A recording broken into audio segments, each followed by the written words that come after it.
তুমি পেয়েছো? মোটামুটি এই সব কটা আজকে চলে এসছে এই দুই বন্ধু। ওদিকে রৌনক আছে, এদিকে বিদ্যুৎ দা, দুজনে দুটো ছিপ ফেলেছে। আর এই দেখো বিদ্যুৎ দা টোপে টোপে মাছ পাচ্ছে। এর আগের বার যেমন রৌনক পেয়েছিল না টোপে টোপে মাছ, আর আমি ফেলছি আর আমারটা খাচ্ছে না। এখন রৌনকের ভাগ্য সেটা অবশেষে অবশেষে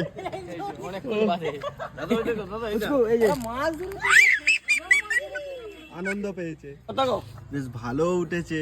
বাহ, তুমি ধরেছো? হ্যাঁ তুমি ধরেছো? আমি মাছ ধরেছি।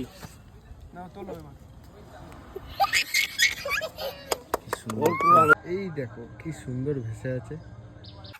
আবার একটা পেয়েছে রৌনক। এটা এটা কি জাপানি পুঁটি না? এই লাস্ট টুক হয়ে গেছে।